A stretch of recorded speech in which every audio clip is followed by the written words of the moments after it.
గాండీవం ఏది టంకారం ఏది నీరనతూర్యనాదం ఏది హుంకారం ఏది హుంకారం చంద్రగుప్తుని రూపుదిద్ది జగద్గురుతకు రంగులద్దిన శంకరుని ఆ ప్రతిభ ఏది ఏది నిధి పటిమ ప్రజ్ఞా జ్ఞాన సౌరభము ఏది నిధి పటిమ ప్రజ్ఞా జ్ఞాన సౌరభము ఏది రాణి గాండీవం ఏది టంకారం ఏది నీరనతూర్యనాదం ఏది హుంకారం ఏది హుంకారం గ్రీకు హూనుల పీకనులిమిన భీకరమ్మౌ శౌర్యమేది కరమ్మౌ ధైర్యమేది ఏది రాణి వీర విక్రమ ఘన పరాక్రమము ఏది రాణి వీర విక్రమ ఘన పరాక్రమము ఏది రాణి గాండీవం ఏది టంకారం ఏది నీరనతూర్యనాదం ఏది హుంకారం ఏది హుంకారం బానిసలమై బ్రతుకులీడ్చిన ఫలితమే ఈనాటి దుస్థితి నివురు మరుగున దాగినదిరా నిప్పులా మనలోని శక్తి నివురు తొలగనిదెట్లు కలుగును పరమ వైభవము నివురు తొలగనిదెట్లు కలుగును పరమ వైభవము ఏది రాణి గాండీవం ఏది టంకారం ఏది నీరనతూర్యనాదం ఏది హుంకారం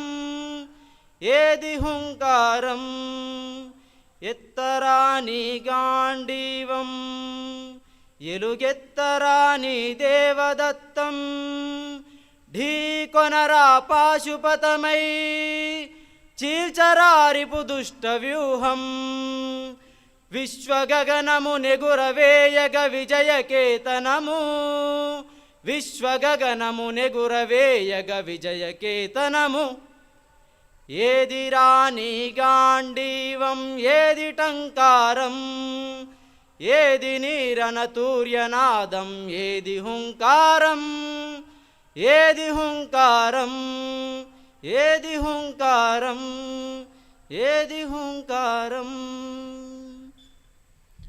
कार्यकर्ता विकास वर्ग एक सामान्य इस प्रकट समारोह में उपस्थित मुख्य अतिथि सम्मान्य श्री कैप्टन विनीत सिंह रमावत जी को मैं विनंती करता हूं अपना वक्तव्य दे।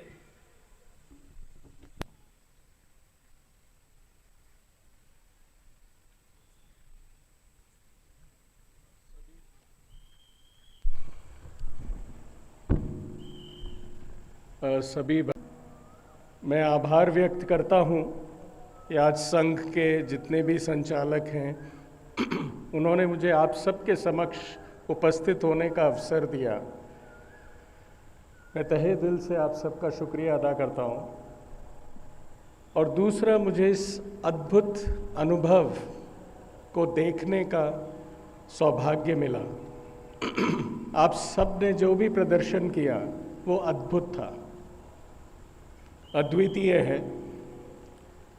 और संघ की मौजूदगी मुझे एक उम्मीद दिलाती है इस देश में कि ये कायम है और हमेशा रहेगा।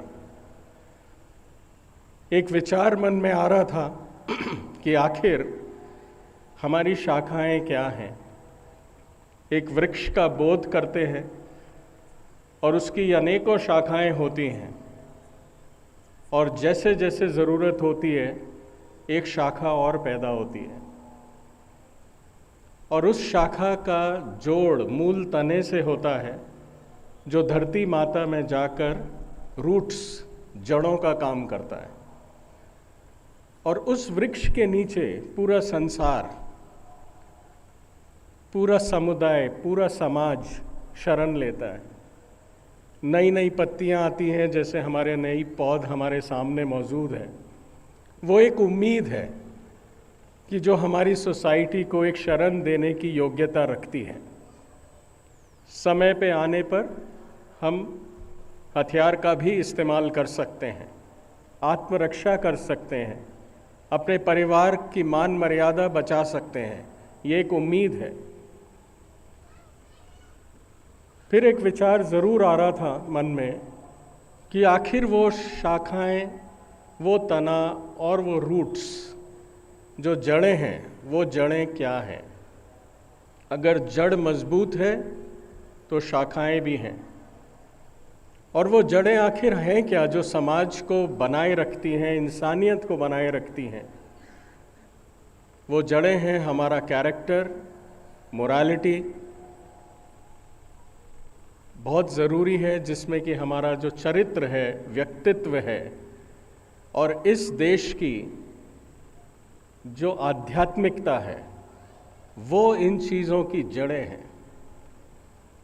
हम सब ने बचपन में जब हिस्ट्री पढ़ी तो देखा कि कितना हिंदुस्तान पे बार बार अत्याचार हुआ, बार बार हमारी मान मर्यादा और जितने भी हमारे धर्म थे उन पर अत्याचार और वार आज तक होता रहता है।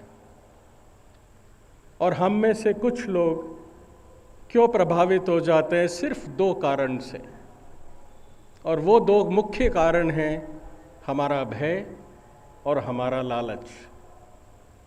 या तो हम भयभीत होके या लालच में आकर अपने उस जड़ को, जो सिद्धांत को भूल जाते हैं। आज भी समय वही है जो पहले था। हमारी एकता, हमारी अखंडता, और हमें हमेशा याद दिलाना पड़ता है अपने आप को, ताकि हम अपनी जड़ों को मजबूत रखें, जिससे आने वाली पीढ़ियां, आने वाला संसार और भी बेहतर बन सके। इस सब का दायित्व डेफिनेटली ज़रूर हमारे ऊपर ही है। और मुझे बहुत फ़क्र है कि हमारी संघ सालों सालों से बिना किसी उम्मीद के, बिना किसी पर्सनल रीज़न के वो काम करती है, जिसमें उनको मैं शुक्रगुजार हूँ ऐसी ही संस्था श्री रामचंद्र मिशन का, जो वॉलंटियर ड्रिवन है, 160 कंट्रीज़ में है, आजकल हार्टफुलनेस के नाम से ज़्यादा प्रचलित है, जिसमें कैरेक्टर, मोरालिटी और आध्यात्मिकता को साथ लेकर जिया जाता है, जिसने हम जैसे इंसानों को भी परिवर्तित कर दिया, ताकि हम अपने देश, समाज के साथ साथ अपने खुद के व्यक्तित्व को और भी निखार पाए। मेरा हमेशा ये अनुरोध रहता है जन जन से कि जब हम हृदय पे ध्यान करते हैं तो हमारे अंदर उस चेतना का विस्तार होता है जिसकी हम सबको ज़रूरत है। हमारे अंदर मनोबल, मनोस्थिति को बैलेंस बनाए रखने में एक ध्यान की बहुत ही ज़रूरत है। और जब एक बैलेंस आ जाता है, हम कार्य करते हैं वो एक मनोबल, मन शक्ति से, और उसमें आत्मबल भी शामिल होता है। मेरा आप सबको बहुत बहुत शुक्रिया अदा करने का दिल कर रहा है, और मुझे वो उम्मीद नज़र आ रही है संघ के द्वारा कि जो हमारे हिंदुस्तान के अंदर, इस धरती माता में, वो हिंदुस्तान को हमेशा जीवित रखेगी। हम सब का सहयोग और प्रार्थनाएं इस संघ के साथ हैं।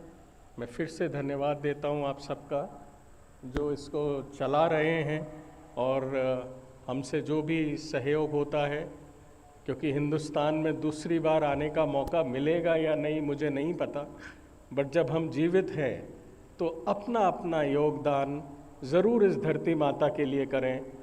हमें नहीं पता दोबारा कब मौका मिलेगा। धन्यवाद।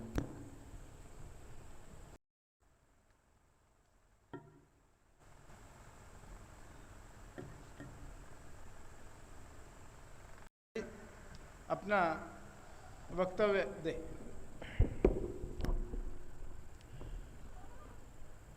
ముఖ్య అతిథిగా విచ్చేసిన గౌరవనీయులు కెప్టెన్ వినీత్ సింగ్ రాథోడ్ గారికి, శిబిరాధికారిగా వ్యవహరించిన లక్కినేని ప్రసాద్ గారు, ఈ యొక్క సార్వజనిక సభలో ఉపస్థితులైన క్షేత్ర ప్రచారకులు భరత్జీ, ప్రాంత సంఘచాలకులు సుందరెడ్డి గారు, ఇతర సంఘ అధికారులారా, అట్లాగే ఈ యొక్క సమారోపోత్సవాన్ని వీక్షించడానికి వచ్చిన మాతృమూర్తులారా, పుర ప్రముఖులారా, అతిథులారా, స్వయంసేవక సోదరులారా, రాష్ట్రీయ స్వయంసేవక సంఘ యొక్క సంఘ శిక్షా వర్గ యొక్క సమారోపంలో వినీత్జీ చాలా సంక్షిప్తంగా దీని యొక్క ఉద్దేశాన్ని ఉటంకించడం జరిగింది.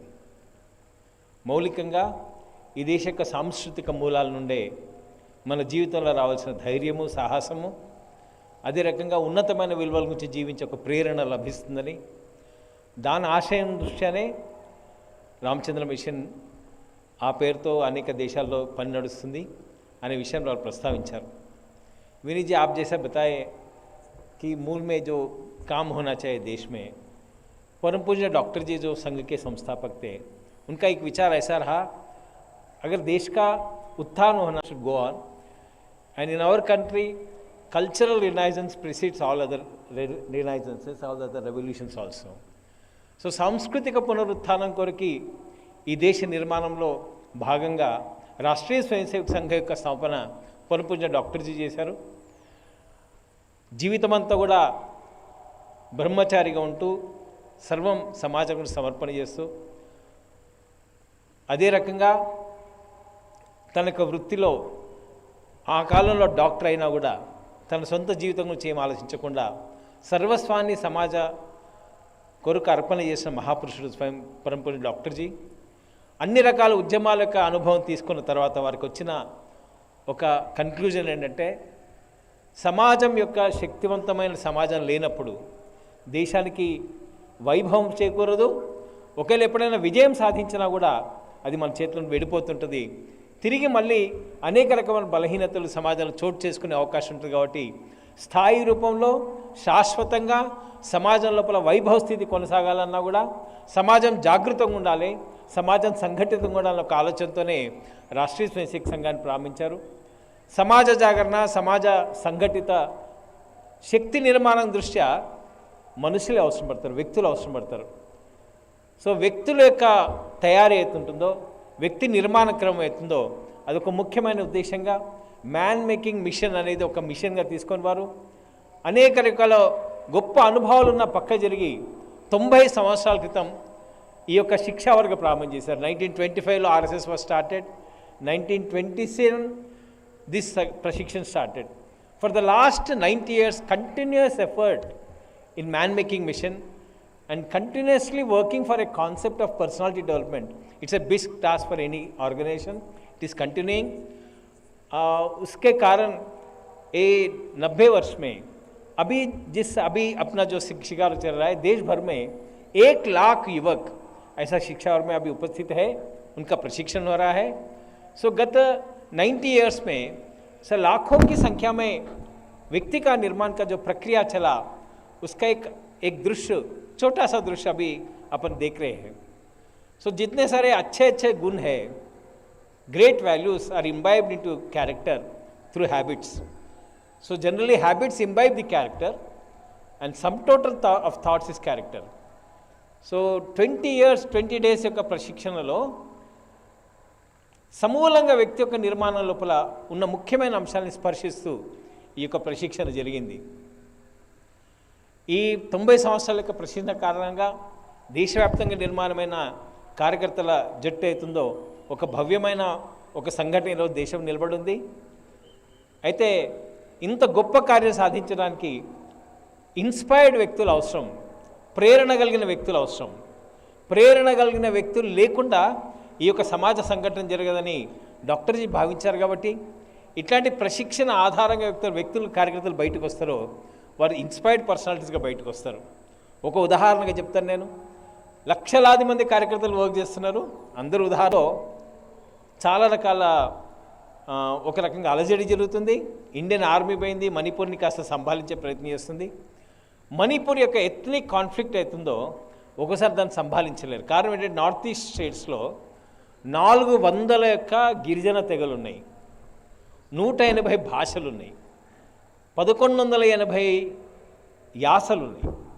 ఇంత వైవిధ్యం ఉన్న ఆ యొక్క ఈశాన్య రాష్ట్రాల లోపల స్వాతంత్రం వచ్చిన తర్వాత ఇన్ని సంవత్సరాల తర్వాత కూడా జనసామాన్యంలో అందరి లోపల ఒక రకమైన భావాత్మకమైన ఒక సంఘటన నిర్మాణం చేసే పరిస్థితి ఇట్లా గమనిస్తున్నామో, అట్లాంటి సుదూరమైన ప్రాంతాలకి రాష్ట్రీయ స్వయంసేవక సంఘం యొక్క శిక్షావర్గాలు, కార్యపద్ధతి, వ్యక్తి నిర్మాణ ప్రక్రియలో ఎదిగిన కార్యకర్తల యొక్క సాహసం ఎంత గొప్పదంటే 1971 Bhayaji Kane from Pune, he was a teacher actually he was teaching. He was part of Sangha activity. He got inspired. Then he thought that something big danger will come from Northeast. I should go do my part of the duty. He left his job. He took one 10 years guy from a very poor family along with him to Manipur. He went in Manipur in 1971 and he stayed there for 30 years of his life he has spent in Manipur area. The result is that by just keeping that guy of 10 years, left him in the tribal area and told the tribals, you see, I have given my son to you, you give me our children for education in India. He could motivate the people of tribals, Manipur tribals. He bought 500 of tribal students to Karnataka and Mangalore. That's how we have started the North hostel for Northeastern students. Till today, we could able to guide and educate 10,000 tribal students from Manipur area across the country. So that is the actual point where the change is being seen in Northeast area. So 10,000 మంది కార్యకర్త, ఒక్క టీచరే పుణె నిలవేళ్ళ కార్యకర్త లాంటి కార్యకర్తలు, inspired individual యొక్క participation అట్లుంటుంది. అట్లాంటి వేల మంది, లక్షల మంది కార్యకర్తలు రాష్ట్రీయ స్వయంసేవక సంఘం నిర్మాణం చేస్తుంది ఈ యొక్క శిక్షావర్గ ప్రక్రియ కారణంగా. ఇన్స్పిరేషన్ అనేది దేశ యొక్క ఇతిహాసం పైన, మహాపురుషులపైన, మహాపురుషులు విన్నప్పుడు వాళ్ళ జీవితాల యొక్క ప్రేరణ ఆధారంగా ఒక సమగ్రమైన ఆలోచన దేశమేళలో కలిగినప్పుడు, దేశ యొక్క గతాన్ని చక్కగా అధ్యయనం చేసినప్పుడు ఏర్పడేది అనుబంధం అవుతుంటుందో ఈ భూమితోని, ఈ సంస్కృతితో, ఆ అనుబంధం కారణంగానే మనం అందరం కూడా సమాజం నుంచి పనిచేయగలుగుతాము. అట్లాంటి ఒక అనుబంధాన్ని కలిగించే ఒక ప్రశిక్షణ ఈ యొక్క సంఘ శిక్షావర్గ. అయితే ఆ రకమైన ప్రశిక్షణ మంది కార్యకర్తలు ఈరోజు మన ముందున్నారు. ఇదంతా ప్రశిక్షణ ప్రక్రియని చాలా చక్కగా స్వామి వివేకానందుల వారు ఒక మాటలో చెప్తారు. The key for future India to be great, the whole secret lies in building organization, accumulation of power and the coordination of wills. Swami Vivekananda మొత్తం దేశ యొక్క ఆత్మను అర్థం చేసుకున్న ఒక మహాపురుషుడు, ఒక యోగి. భారతదేశానికి అవసరమున్న విషయాల్ని రాబోయే 1500 సంవత్సరాలు ఏం అవసరంలో అది నేను చెప్పేస్తాను చెప్పిన ఆ యోగి, అట్లాంటి సన్యాసి వివేకానందుల వారు చెప్పిన మాట ఏంటంటే, ఒకవేళ ఈ దేశం ఒకవేళ ప్రపంచం లోపల అత్యంత శక్తివంతమైన దేశంగా ప్రపంచానికి మార్గదర్శనం చేసే ఒక స్థాయికి ఎదగాలంటే ఈ దేశంలో 3 అవసరాలు ఉన్నాయని. మొదటి విషయం ఏంటంటే ఈ దేశంలో సంఘటన అవసరం ఉంది, ఒక ఆర్గనైజేషన్ అవసరం ఉంది. ఆయన అంటారు, I will unveil A machinery which take the greatest values to the door step of a common man అని. ఆయన మనసులో ఒక ఆలోచన ఉండే, ఒక యంత్రాంగాన్ని నిర్మాణం చేయాలి ఈ దేశం లోపల. దగ్గర తీసుకొచ్చి ఒక యంత్రాంగాన్ని చేయాలని స్వామి వివేకానంద కళ ఏది ఉందో అందులో భాగమైనది ఏంటంటే ఈ దేశవ్యాప్తంగా ఒక రకమైన ఒక గొప్ప సంస్థ నిర్మాణం జరగాలని ఒక కోరిక ఉండింది. రెండోది, ఈ దేశ నిర్మాణం కొరకి ఈ దేశంలో ఇన్ని వేల సంవత్సరాల యొక్క సాంస్కృతిక ప్రవాహంలో ఎదిగిన అన్ని రకాల విషయం పైన అధ్యయనం చేయగలిగే ఒక శక్తితో కూడుకున్న ఒక జ్ఞానశక్తిని సంపాదించాలి. అట్లనే మనుషులు ఈ దేశంలో ఉండాలి. మూడో విషయం ఏంటంటే వీళ్ళందరూ కూడా కలిసి పనిచేసే ఒక సామూహిక సంకల్పం ఉండాలని. బహుశా రాష్ట్రీయ స్వయంసేవక సంఘం యొక్క ఈ 90 సంవత్సరాల యొక్క కారణంగా ఈ 3 విషయాల్ని రాష్ట్రీయ స్వయంసేవక సంఘం సాధించుకోగలిగింది. మొదటి విషయం, వివేకానందుల వారు ఆశించినట్టు ఈ దేశంలో ఒక గొప్ప సంఘటన నిర్మాణం చేశాం. సంఘం యొక్క శిక్షణ పొందిన కార్యకర్తలు మొదటి ప్రశిక్షణలో 17 మంది ఉంటే ఇప్పటివరకు కనీసం 50 లక్షల మంది కార్యకర్తల యొక్క ప్రశిక్షణ ఈ దేశం లోపల సంఘం ఇట్లాంటి శిక్షణ ద్వారా ఇవ్వగలిగింది. రాబోయే కాలంలో ఇంకా లక్షల మంది కార్యకర్తలు తయారయ్యే అవకాశం ఉంటుంది. ఒక 90 సంవత్సరాల్లో ఒక ఆర్గనైజేషన్ పూర్తయిన తర్వాత, ఒక పని పూర్తయిన తర్వాత 100 ఇయర్స్ అకేజన్లో ఒకవేళ ఈ దేశం నిలబడి ఏం జరిగింది ఈ 100 ఇయర్స్ లోపల, ఏ సంస్థలు ఈ దేశంలో నిర్మాణం అయినాయి, ఏ రకమైన పరిణామాలు ఈ దేశంలో జరిగినాయి, రాష్ట్రీయ స్వయంసేవక సంఘ 100 సంవత్సరాలకు ప్రవేశించబోతుంది కాబట్టి సంఘ యొక్క యోగదానం ఏంటిది, దేశ పరిస్థితులు ఏంటనే విషయం లోపల ఒకవేళ ఆలోచించి పునరాలోచించినప్పుడు 100 సంవత్సరాలు అనేది చాలా ఇంపార్టెంట్, ఒక panoramic view of the past తీసుకోవడానికని ఒక ఇంపార్టెంట్ అకేషన్. కాబట్టి మనం చూసినప్పుడు ఏమనిపిస్తుందంటే సంఘ ఈ 100 సంవత్సరాల తర్వాత సంఘటన కార్యం నిర్మాణం చేసిన తర్వాత ఈరోజు దేశం లోపల ఒక విషయాన్ని క్లెయిమ్ చేయగలుగుతాం. Now we have a strong united Hindu organisation across the country in all the states of India. In the long history of 1000 years, never we had an organization which had a pan-India presence. Present everywhere. 910 districts are there. 900 have Sangha Shakhas. 55,000 blocks are there, mandals are there. Already we are present in 35,000 mandals. Around 10 lakhs youth regularly attend our 55,000 Shakhas going on across the country. So such a widespread, strong Hindu organization never we had seen in the last 1000 years. We fought big battles, we fought great wars, but we never had a nationwide organization where the emotional integration of the nation happened due to RSS. That much we can say, because సంఘంలో ఎవరైతే తయారవుతారో అందరి యొక్క దేశ యొక్క హృదయంతో మమేకమైన హృదయం కాబట్టి, దేశంతో మమేకమై జీవించే వ్యక్తులు కాబట్టి, ఎక్కడ ఏ భాష మాట్లాడినా ఏ ప్రాంతంలో జన్మించినా సరే దేశం ఎడల సమాన స్పందించే హృదయాన్ని రాష్ట్రీయ స్వయం సంఘ ఈరోజు నిలబెట్టింది. ఆ రకమైన ఒక భవ్యమైన దృశ్యం దేశం లోపల కనబడుతుంటుంది. కాబట్టి కేవలం ఇక్కడికే పరిమితం కాకుండా ఇండియా వారు ఇప్పుడు చెప్పారు, విపిన్జీ చెప్పారు, ఒక 160 దేశాల లోపల మైండ్ఫుల్ హార్ట్ఫుల్ అనే ఒక ఉద్యమం నడుస్తుంది, రామచంద్ర మిషన్ అని. వాస్తవానికి దేశం అంతా ప్రపంచవ్యాప్తంగా ఈరోజు భారతదేశం సంబంధించిన ఇండియన్ డయాస్పరో ప్రెజెన్స్ పవర్ఫుల్గా ఉందని. ఈరోజు మన కల్చరల్ అంబాసిడర్స్గా ఎవరు ఉండే అవకాశం ఉంటుంది, భారతీయులు ఉండే అవకాశం ఉంటుంది. కాబట్టి ప్రపంచం లోపల హిందుత్వం అనేది ఒక పరిమితమైన భారతదేశం సంబంధించిన ఒక సమాజం కాదు, హిందూ రిప్రజెంటేషన్ అవుతుందో యావత్ ప్రపంచంలో ఈరోజు విస్తరించింది. రాష్ట్రీయ స్వయం సంఘ కార్యకర్త తన యొక్క భావాలని, తన యొక్క ఆర్గనైజేషన్ని భారతదేశంలో విస్తరించకుండా ప్రపంచంలో ఎక్కడికి వెళ్ళినా సరే ఈ సంస్కారాన్ని తీసుకొని, ఈ యొక్క విద్యను తీసుకొని, ఈ సంఘటనా శక్తిని తీసుకొని, ఈ శైలిని తీసుకొని విస్తరించిన కారణంగా ఈరోజు ప్రపంచం లోపల ఒక 115 దేశాల లోపల సంఘ వివిధ రూపాల లోపల హిందూ యొక్క కల్చర్ సాంస్కృతిక యొక్క పునరక్షణ కొరకి, మన ధర్మ జాగరణ కొరకి పనిచేస్తున్న ఒక విశాలమైన ప్రపంచవ్యాప్తమైన ఒక దృశ్యాన్ని మనం నిలబెట్టడం జరిగింది. మంచి విషయం అంటే కనహాకే రేపు ఒక 2000 మంది అనేక దేశాల సంబంధించిన వాళ్ళు డిసెంబర్లో రాబోతున్నారు. వినీజీ యొక్క ఆతిథ్యం మనకు లభించింది అక్కడ. కాబట్టి ఆ రకంగా ప్రపంచవ్యాప్తంగా ఒక దృశ్యం ఎత్తుందో ఒక గొప్ప సంఘటనా కార్యాన్ని రాష్ట్రీయ స్వయం సంఘ ఈ యొక్క శిక్షణ ద్వారా నిలబెట్టింది.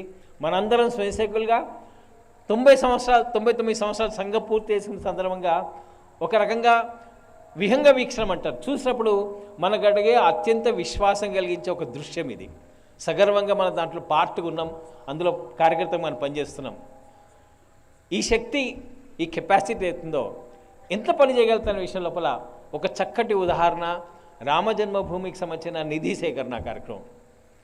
కరోనా అయిపోయింది, first corona, and we had only 45 days corona was there. Then we started our campaign for Nidhi Sekarna of Ramajanmabhoomi. So in that context, we were given a target of reaching 6 lakhs villages, 12 crore families, and getting donation up to the level of 1100 crores within a span of 45 days. భారతదేశం లోపల భారతదేశ ప్రభుత్వ యంత్రాంగం అట్లా కూడా ఒక్కోసారి reach కాలేదు. కానీ సంఘ యొక్క ఇన్ని సంవత్సరాల యొక్క కార్యశక్తి కారణంగా, పని కారణంగా ఈ యొక్క సంఘటన యొక్క వ్యాప్తిని మనం నిర్మాణం చేస్తాం. కాబట్టి ఆశ్చర్యకరమైన విషయం అంటే corona first wave, second wave లోపల మనైతే రామజన్మభూమి నిధి సేకరణ చేసినామో, శ్రీరామచంద్రుల వారిపైన ఉన్న భక్తి కారణంగా ఈ దేశం లోపల ప్రపంచవ్యాప్తంగా దాని స్పందన అవుతుందో, దాన్ని ఆర్గనైజ్ చేసే ఒక శక్తిని మనైతే నిర్మాణం చేసామో, దాని కారణంగా 6 లక్షల గ్రామాలు చేరాం, 12 కోట్ల కుటుంబాలకు వెళ్ళాం.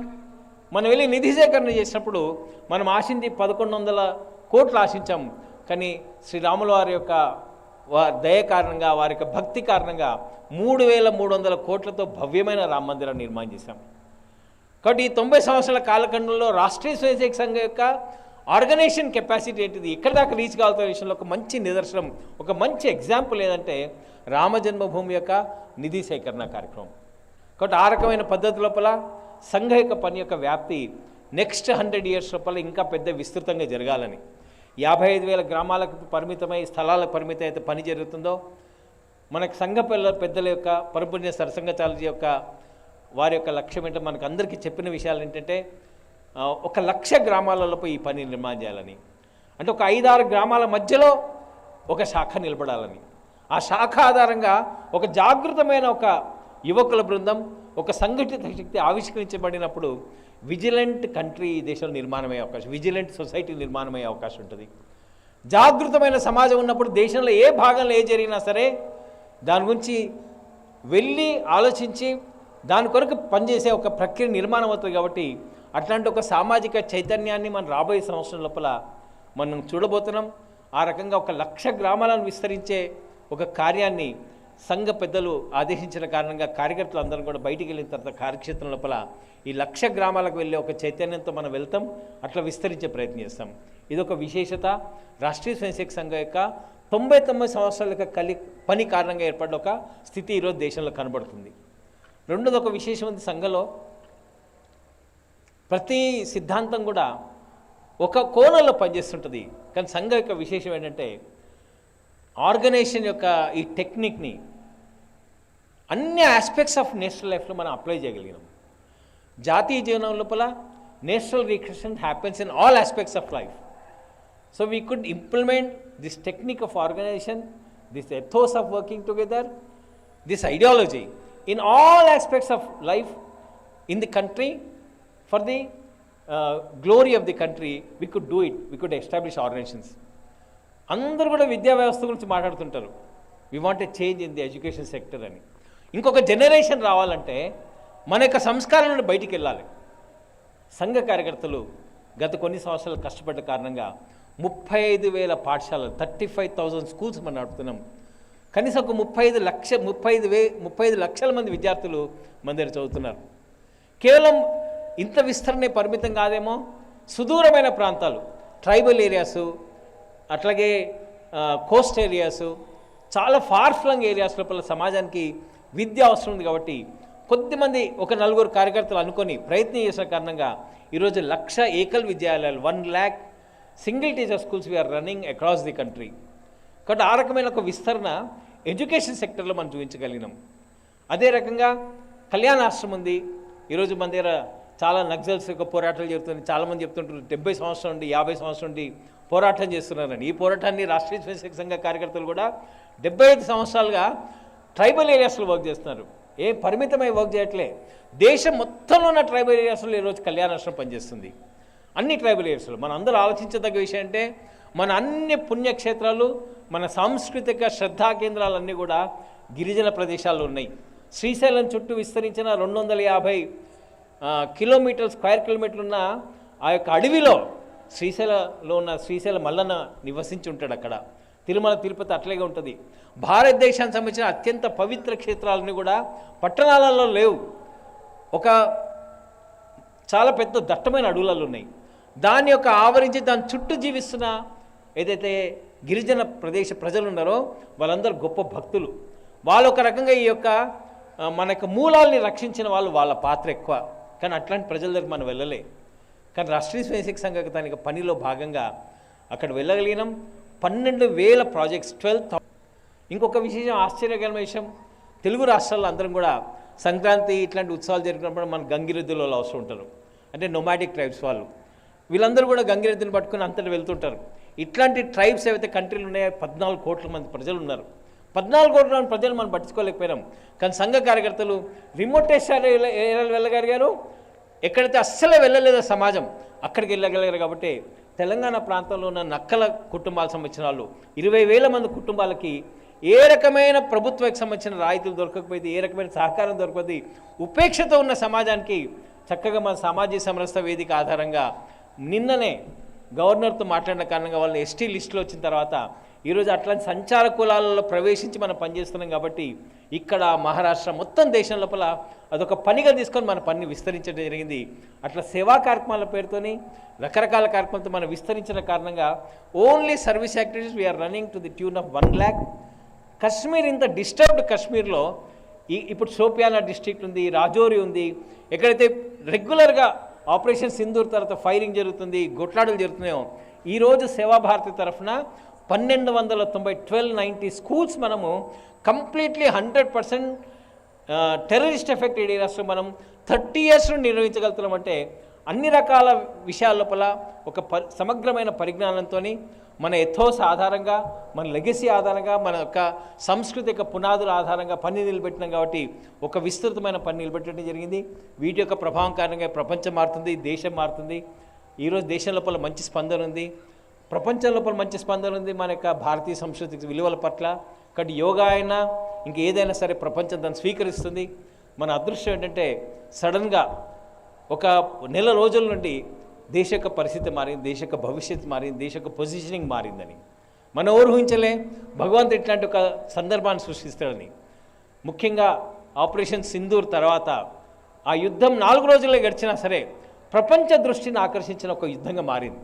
ఈరోజు భారతదేశ యొక్క పొజిషనింగ్ అవుతుందో వరల్డ్ లోపల హైలీ అడ్వాన్స్డ్ టెక్నాలజికల్ దేశంగా, స్ట్రాటజికల్ కంట్రీగా, స్ట్రాంగ్ ఆర్మీ ఉన్న కంట్రీగా ఈరోజు ప్రపంచం నిలబడున్నాం. ప్రపంచం మన వైపు చూడటం మొదలుపెట్టింది. యోగా అప్పుడు చూడటం మొదలుపెట్టింది, కుంభమేళా అప్పుడు చూడటం మొదలుపెట్టింది. కానీ ఆశ్చర్యంగా ఈ దేశం లోపల ఇంత నిగూఢంగా ఇంత టాలెంటెడ్ కంట్రీ అని చెప్పేసి చూడటం మొదలుపెట్టిన ఒక సందర్భం అవుతుందో సడన్గా వచ్చింది. అబ్దుల్ కలాం గారు అంటుండేవారు, పృథ్వీ మిజైల్ తర్వాత strength respect strength, weakness will never be respected in India. That is happening today. Manohar Parrikar గారు డిఫెన్స్ మినిస్టర్ ఉన్నప్పుడు S-400 యొక్క కొన్నప్పుడు, ఆ మిజైల్ డిఫెన్స్ దాన్ని కొన్నప్పుడు వారు ఒక మాట అన్నారు, హనుమంతుడు అయితే ప్రతిభను ప్రదర్శిస్తాడో రామరావణ యుద్ధం లోపల అట్లాంటి ప్రతిభని మన యొక్క ఉన్నప్పుడు ఇది కొన్నప్పుడు అన్నాడు. అవన్నీ కూడా ఇప్పుడు ఒక రకం సాకారూపమై దేశమంతా అట్లాంటి పరిస్థితి, ప్రపంచంతో అట్లాంటి పరిస్థితి. రాష్ట్రీయ స్వయంసేవక సంఘం కోరుకునే విషయం అంటే ఎట్లయితే ఈరోజు దేశం లోపల ఒక మంచి నేషనల్ రిజాల్వ్ కనబడుతుందో, అందరి లోపల ఒక రకమైన ఒక సంకల్పం కనబడుతుంది. ఎవరు కూడా యుద్ధాన్ని వెనుకనమని ఎవరు అడగలే, లేదా మనం జయించాలి, మనం ఆక్రమించాలని ఒక పరాక్రమం సంబంధించిన ఒక స్వభావం కనబడుతుందో, ఒక నేషనల్ రిజాల్వ్ అయితే కనబడుతుందో అది ఈ రోజుకే పరిమితం కావడు. మన యొక్క ఆర్మీ, మన యొక్క ఆర్మ్డ్ ఫోర్సెస్ అయితే త్యాగాలు చేసినాయో వాటిని అయితే హర్షిస్తుందో సమాజం ఇక్కడికే పరిమితం కావడు. ఈ డిసిప్లిన్స్, ఈ ఆర్మీ డిసిప్లిను, ఈ ఆర్మీ డెడికేషన్ అది సామాజిక జీవనంలో రావాలని. సమాజం లోపల ఆర్మీకి ఉండే ఇన్స్పిరేషన్ ఏమిటంటే, సమాజం ఒక లోపభూయిష్టమైన సమాజం ఉంటే దాన్ని డిఫెండ్ చేసే ఒక ఇన్స్పిరేషన్ ఆర్మీకి ఎప్పుడు రాదని. వేరే దేశాల లోపల ఆర్మీస్ లేవు. రష్యా యుక్రెయిన్ కొట్లాటలో మెర్సనరీస్ ఆర్మీస్ ఉన్నాయి. వేరే దేశాల్లో కిరాయి మనుషులు పెట్టుకొని పోరాటం చేస్తారు. భారతదేశంలో లేదు. భారతీయ సమాజం యొక్క నైతిక విలువల కారణంగా, సాంస్కృతిక ఉన్నతి కారణంగా దీని కొరకు మరణించాలని ఒక సంకల్పం అవుతుందో అయితే ఆర్మ్డ్ ఫోర్సెస్ ఉన్నాయో అది సుదృఢంగా ఎప్పుడు ఉండే అవకాశం ఏంటంటే సమాజం లోపల ఒక రకమైన మార్పు సమాజంలో ఉన్నప్పుడే అది స్థాపించబడుతుంది. కాబట్టి భవిష్యత్తు భారతం, భవిష్యత్ ప్రపంచం లోపల భారతదేశం ఒక సమృద్ధమైన స్థానం ఆక్రమించి ప్రపంచ శాంతికి, ప్రపంచ మానవాళికి ఉపయోగపడే అనేక విషయాల్ని ఇన్ని వేల సంవత్సరాలుగా మనకు వేదాలు, ఉపనిషత్తులు ఇవన్నీ కూడా ప్రపంచానికి అందించాలంటే ఆ అందించగలిగే శక్తి ఎప్పుడు వచ్చే అవకాశం ఉంటుందంటే ప్రతి హిందూ కుటుంబం, ప్రతి హిందువు తన యొక్క సంస్కృతిని పరిరక్షించటము, దాని సంస్కృతిని ఆచరించినప్పుడు మాత్రమే ఆ శక్తి లభించే అవకాశం ఉంటుంది. కాబట్టి రాబోయే సంవత్సరంలో, ఒక సంవత్సరం తర్వాత, ఇప్పుడు ఈ విజయదశమి నుండి ప్రారంభమయ్యే మనకి సెంటనరీ సెలబ్రేషన్స్ ఉంటాయో, శతాబ్ది ఉత్సవాల్లో పెద్దలు ఒక ముఖ్యమైన విషయం చెప్పారు ఏంటంటే మన దేశంలో ఒక పంచ పరివర్తన రావాలని. ఒకటి కుటుంబ విలువలు, రెండోది మన యొక్క వ్యవహారంలో సమరసపూరితమైన వ్యవహారం, మూడోది పర్యావరణం పైన ఒక దృష్టి, స్వదేశీ, అదే రకంగా నాగరిక కర్తవ్యం. ఈ 5 విషయాల ఆధారంగా మనం పనిచేయాల్సిన అవసరం ఉంది. ఇక్కడికి వచ్చిన ప్రతి వ్యక్తి కూడా, రాని ప్రతి స్వయం సేవకు, మన అభిమాని ఒక లెక్క వేస్తే మనము 2 కోట్ల కుటుంబాలు ఒక విషయాన్ని ఆచరించగలుగుతాయి. సంఘం యొక్క నిర్దేశం కారణంగా ఆశించగలుగుతాయి. అంత పెద్ద వ్యాప్తి మనకు వచ్చింది. అందుకే మన పెద్దలు ఏమంటున్నారంటే మనం ప్రాక్టీస్ చేయాలి, మన దగ్గరకు వచ్చినప్పుడు ఆ యొక్క విలువలు కనబడాలని. ప్రపంచం మన దగ్గరికి రాబోతుంది. కుంభమేళాకు వచ్చింది. భారతీయ యాత్రా స్థలాలకు వస్తుంది, ఆధ్యాత్మికత కొరకు వస్తుంది. వచ్చినప్పుడు దాని యొక్క ప్రభావము వ్యవహారంలో ఈ దేశంలో కనబడాల్సిన అవసరం ఉంది. మన ఇంటిని జాగ్రత్తగా కాపాడుకుందాం, మన కుటుంబాన్ని జాగ్రత్తగా కాపాడుకుందాం. స్వామి చిన్మయానంద అంటుండేవారు, we can take care of the food which we are taking and the dangers which may get out of the food, but we cannot take care of the mental input, mental information which is seeking into the body అని. మనసులోకి వచ్చే ప్రవేశించే భావాల యొక్క డేంజర్ని ఎప్పుడు tackle చేయలేమండి. మన ఇంట్లో ఉన్న చిన్నపిల్లలకి అనేక మాధ్యమాల ద్వారా అయితే దృశ్యాలను చూస్తున్నారో, ఆ దృశ్యాల కారణంగా వాళ్ళ జీవితంలో ఏర్పడే డిస్టర్బెన్స్ ఏవైతుంటాయో, మీరు ఎంత గొప్ప ఇంజనీరింగ్ చదివినా, మెడిసిన్ చదివించినా, ఇది చదివించినా దాన్ని మీరు బ్యాలెన్స్ చేయలేరు. ఆ పిల్లవాడి జీవితం ఒక రకంగా బలహీనమైన జీవితం తయారయ్యే అవకాశం ఉంది. రాబోయే జనరేషన్ ఎక్కడ తయారయ్యే అవకాశం అంటే స్కూల్స్కి అవుట్సోర్స్ చేయకూడదు. 5 లక్షల రూపాయలు కట్టిన కాబట్టి స్కూల్ వాళ్ళు మా పిల్లల్ని మంచి చేసి అనకూడదు. స్కూల్ ఎప్పుడైనా సరే కొన్ని విద్యలు నేర్పగలుగుతారండి, కానీ మానవ సంబంధాలు ఎవరు నేర్పుతారంటే తల్లిదండ్రులు మాత్రమే నేర్పుతారు. చాలా విషయాలు, లవ్ జిహాద్ కానీ అనేక రకాల ఇష్యూస్ అవుతున్నాయి, దేశానికి సంబంధించిన ఇష్యూలు మన కుటుంబ వ్యవస్థ ద్వారా సాల్వ్ అయ్యే అవకాశం ఉంటుంది. కాబట్టి కుటుంబ ప్రబోధనలో ప్రధానమైన కార్యక్రమం ఏం చెప్తున్నారంటే, కుటుంబంలో అందరూ కలిసి ఒక సంవాదం ప్రారంభం చేయాలని. చిన్న చిన్న వ్యవహారాలను గమనించే తల్లిదండ్రులు ఉండాలి. ఈ చిన్నతనంలో మనం అది గమనించినప్పుడు ఆ పిల్లవాడికి చాలా నష్టం చేసిన వాళ్ళం అవుతాం. కాబట్టి కుటుంబ విలువల విషయంలో విశేషమైన శ్రద్ధ ఉండాలని. రెండోది, మన ఇంట్లో ఎవరు వచ్చినా సరే, ఎవరు పనిచేసినా సరే మన కుటుంబమే భావించుకోవాలి. మన కుటుంబం నుండి విశ్వ కుటుంబం వరకు ఏది ఒక మనసత్వం ఉన్న సమాజం అనేది. అట్లాంటి సంస్కృతి ప్రవాహంలో మనం జన్మించడము, మన ఇంట్లో పనిచేసే వాళ్ళు కూడా మన కుటుంబమే అని భావించుకొని ఒక సమరసత పూరితమైన వాతావరణాన్ని మన ఇంట్లో ప్రదర్శించగలగాలి. ఒక ప్రముఖమైన అధికారి, ఒక పిఎస్సిలో ఉన్న అధికారి, అందరు ఇంట్లో సభ్యులంతా క్రిస్టియన్స్ కన్వర్ట్ అయ్యారు. మన శిబిరానికి వచ్చారని నేను అడిగా, సార్ మీరు మీ బంధువులందరూ క్రిస్టియన్స్ కన్వర్ట్ అయిపోయి మీరు ఒక్కరి మిగిలారు, ఎట్లా మిగిలారన్నా? ఆయన ఒక మాట అన్నారు, దీనికి ఏం పరిష్కారం అంటే ఆయన అన్నారంటే, నా పక్కనున్న సంఘ అధికారి నాతో వ్యవహరించిన కారణం నేను బ్రతికిన ఇట్లున్నా, నా పిల్లలంతా క్రిస్టియన్స్ కాకుండారు. కాబట్టి ఉపన్యాసాలు, పెద్ద పెద్ద సిద్ధాంతాలు ఇవన్నీ ఎన్ని చెప్పినా సరే సమాజం లోపల విశ్వాసం రాదు. మీరు మీ సంఘ స్వయంసేవకులకల్లా 1 కోటి మంది ఇట్లా వ్యవహరించారనుకోండి, మీ కుటుంబాలు అయితే విశ్వాసం ఇస్తాయో అవి అద్భుతమైన విశ్వాసం ఇస్తాయని. సమాజ మార్పుకి ఈ రకమైన ఆచరణ అవుతుందో అది ముఖ్యం. కాబట్టి ఇట్లాంటి ఒక సమరసపూరితమైన ఒక ఆచరణ మన దగ్గర ఉండాలి. పంచపరివర్తనలు అంటున్నాం, మనం పొల్యూషన్ విషయంలో ఆలోచించాలి. సింగిల్ యూజ్ ప్లాస్టిక్ వాడకూడదు ఇవన్నీ అంటున్నాం. ఓ చిన్న విషయం ప్రస్తావిస్తా అన్నారు, సంతోషం. ఈ మధ్య కాలంలో జరిగిన ఏదైతే యుద్ధం జరిగిందో, యుద్ధానికి టర్కీ వాళ్ళంతా డ్రోన్స్ పంపించారు. కాబట్టి ఒకటిసారి ఆవేశం వచ్చింది ప్రస్తుతం దేశానికి. 700 వ్యాపార సంస్థలు ఢిల్లీ లోపల టర్కీ వాళ్ళు మా దేశ వ్యతిరేకంగా ప్రవర్తించారు, పాకిస్తాన్కి సహకరించారు. కాబట్టి టర్కీ సంబంధించిన మేము తీసుకోము, టైట్స్ తీసుకోము, యాపిల్స్ తీసుకోమని హిమాచల్ ప్రదేశ్, ఢిల్లీ ఒక బైకాట్ చేశాయండి. భవిష్యత్ ప్రపంచం లోపల మన దేశం యొక్క ఆర్థిక సమృద్ధి కావాలంటే మన దేశంలో చిన్న పని ఏంటంటే, ఒకవేళ మీరు పొద్దున్న నుండి రాత్రి వరకు పాడే ఒక టూత్పేస్ట్ కానీ, సబ్బు కానీ, ఇది నా దేశానికి సంబంధించింది అయి ఉండాలి, నా ప్రజలు తయారు చేసేది అయి ఉండాలి అని ఒక్క మాట మీరు తీసుకుంటే, మనందరం ఆచరిస్తే మన దేశానికి ఉండే సంపద చాలా గొప్పదండి. కేవలం సోప్స్ పైన, డైలీ యూసేజ్ పైన ఒక్క కంపెనీ ఈ దేశం నుండి పొందే ఆదాయం ఏంటంటే HUC 55,000 crores పోతుందండి, ఒక్కదానిపైన పోతుంది. అంటే మనం చిన్న విషయాలు మన దేశంలో పాటించగలిగితే 55,000 కోట్లను మన దేశాన్ని రక్షించగలుగుతుంది, అంతమంది ఉద్యోగాలు రక్షించగలుగుతాయి. అట్లాంటి ఒక స్వదేశీ భావనని భాష లోపల, వ్యవహారం లోపల, స్వకు సంబంధించిన అనేక విషయాలపైన లోపలికి వెళ్ళడం ప్రారంభం చేస్తే మన గతం మన అర్థమవుతుంది, మన వారసత్వం అర్థమవుతుంది. కాబట్టి స్వదేశీ భావంతో వ్యవహరించాలని ఒక విషయం. చివరికి ఏంటంటే, మన యొక్క పౌర బాధ్యతలు మనం తప్పకుండా నిర్వహించాలి. ఒక చిన్న లెక్క ఏంటంటే, హెల్మెట్ పెట్టుకోకుండా చనిపోయే వాళ్ళ సంఖ్య ఈ దేశంలో 1,50,000 మంది ఉంటారండి ప్రతిసారి. బెల్ట్ పెట్టుకోకుండా చనిపోయే వాళ్ళ సంఖ్య చాలా వేలలు ఉంటుంది. మన జీవితంలో పౌర విధులు ఏవైతే ఉంటాయో, పౌర నియమాలు ఏవైతే ఉంటాయో, మన జీవన రక్షణ కొరకు సామాజిక జీవనం వ్యవస్థితంగా నడవడానికే ఉంటాయి. వాటిని గౌరవించే స్వభావం కరోనా అప్పుడు వచ్చింది మనకి, తర్వాత విస్మరించడం. కుంభమేళాలో ప్రదర్శించడం ప్రపంచం ఆశ్చర్యపోయింది. దీన్ని కేవలం మేళాల వరకు పరిమితం చేయకుండా, కరోనా వరకు పరిమితం చేయకుండా పాజిటివ్ థింకింగ్లో మన జీవితంలో తీసుకొచ్చిన అనుకోండి, ఒకవేళ మన దేశం చాలా గొప్ప దేశంగా నిలబడే అవకాశం ఉంటుంది. కాబట్టి ఇవన్నీ విషయాలు మన దేశ భవిష్యత్తుని నిర్ధారిస్తాయి. కాబట్టి కేవలం సంఘ స్వయంసేవకులే కాకుండా, సంఘ హితైషులే కాకుండా, సమాజంలో సజ్జన శక్తులంతా జాగృతం చేసి నెక్స్ట్ విజయదశమి నుండి 1 సంవత్సరం పాటు జరగబోయే అనేక రకాల కార్యక్రమాల లోపల మనందరం పాత్రదారులు కావుతాం. కాబట్టి దేశభక్తి అనేది ఒక వ్యక్తికి సంబంధించింది కాదు, ఒక సంస్థకు సంబంధించింది కాదు, సమాజంలో ప్రతి వ్యక్తికి సంబంధించింది. మన ఔన్నత్యం, మన జీవితంలో ఔన్నత్యం దాని ద్వారానే వచ్చే అవకాశం ఉంటుంది. కాబట్టి అట్లాంటి దేశభక్తిని త్యాగే నైకే అమృతస్య మనుష్య అని, మనుషుహు అని అంటే నాలెడ్జ్ నుండి రాదు, కర్మ నుండి రాదు, ధనం నుండి రాదు, కేవలం త్యాగ భావన కారణంగానే మనిషి ఉన్నతులు అవుతాడని. అందుకే స్వామి వివేకానంద అంటారు, renunciation and sacrifice are the twin ideals of Indian culture అని.